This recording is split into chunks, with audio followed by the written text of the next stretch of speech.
अध्यक्ष महोदय, जी लक्षवेधी मी मांडली आहे ती माझ्या संगमनेर मतदारसंघातील संगमनेर नगर परिषद हद्दीतील survey number 816, city survey number 1649, नवीन 209, 1.26 हेक्टर क्षेत्र नगरपालिकेच्या मालकीचं आहे असं मंत्री महोदयांनी उत्तरामध्ये सांगितलंय। परंतु अध्यक्ष महोदय, उत्तर जरा गोल गोल फिरून देण्यात आलंय।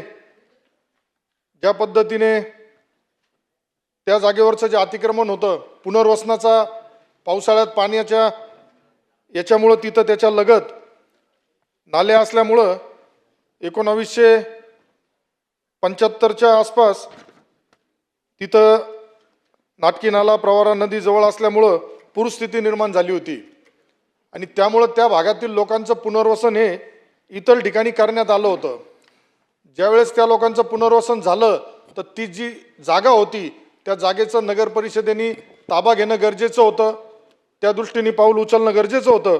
परंतु दुर्दैवाने तसा प्रकार तिथं झालेला नाही आणि याच्यामध्ये उत्तरामध्येच मान्य केलंय का अतिक्रमण केलेली सदर जागा ही नगर परिषदेच्या मालकीची असल्याने तेथील मालमत्तांवर मालमत्ता कराची आकारणी करण्यात आलेली नाही।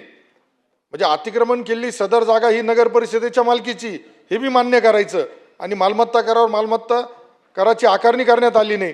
परंतु 2005 पासून तिथं त्या जे आहेत राहणारे त्यांच्याकडून पाणीपट्टी वसूल केली असं सांगितलं गेलंय। अध्यक्ष महोदय, सर्वे नंबर 816 इथं वाल्मिकी आंबेडकर आवास योजना 29 सप्टेंबर 2005 नुसार तिथं अधिसूचित झोपडपट्टी म्हणून घोषित बी करण्यात आली। परंतु अध्यक्ष महोदय, ज्यावेळेस तिथं पुनर्वसन केलं गेलं होतं त्या लोकांचं, तर आत्ताची परिस्थिती हे सांगताय का तिथं आम्ही 103 नळ जोडण्या दिल्या। परंतु अध्यक्ष महोदय, तिथं आत्ता जर आपण जाऊन बघितलं तर तिथं सगळे अवैध धंदे त्या परिसरामध्ये सुरू आहेत।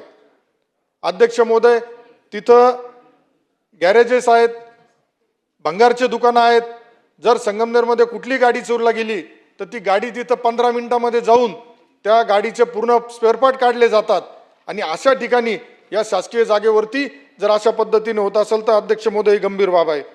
अध्यक्ष महोदय, समाज कल्याण विभागाने मागासवर्गीय मुलांच्या शासकीय वसतिगृहासाठी पर्यायी जागा जर नगरपालिकेने उपलब्ध करून दिली तर एनओसी देऊ असं नगर परिषदेस कळवलं।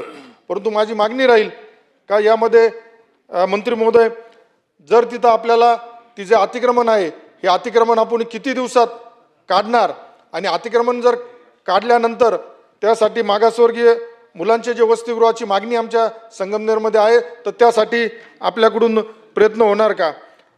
हे जे अतिक्रमण आहे हे हटवण्यासाठी माझा स्पेसिफिक काही प्रश्न आहे मंत्री महोदयांना। गेल्या कित्येक वर्षापासून हे जे अतिक्रमण आहे हे हटवण्यासाठी कोणती ठोस कारवाई आत्तापर्यंत आपल्याकडून करण्यात आली? 75-76 मध्ये पुनर्वसन करूनही नागरिकांना पुन्हा मूळ जागेवरती म्हणजे दोन्ही ठिकाणी त्या जागेचा लाभ घेणारे बरेचसे जण आहेत, तर त्यांच्यावर तुम्ही काय कारवाई करणार? अध्यक्ष महोदय, सदर प्रकरणामध्ये जे अधिकारी दोषी असतील त्यांच्यावरती काही कारवाई करण्यात येणार का? कारण तिथं ज्या पद्धतीने यांनी सांगितलंय का तिथं लोक राहतात, परंतु तिथं राहणाऱ्यांची संख्या 5 ते 10%, बाकीचे तिथं समाजकंटकच मोठ्या स्वरूपात तिथं राहत आहे। बर्फाचे कारखाने आहेत, तिथं गॅरेजेस आहेत। त्यामुळं माझी विनंती राहील का ती जागा किती दिवसामध्ये तुम्ही अतिक्रमण मुक्त करून नगर परिषद ताब्यात घेऊन त्याचा विकास करणार?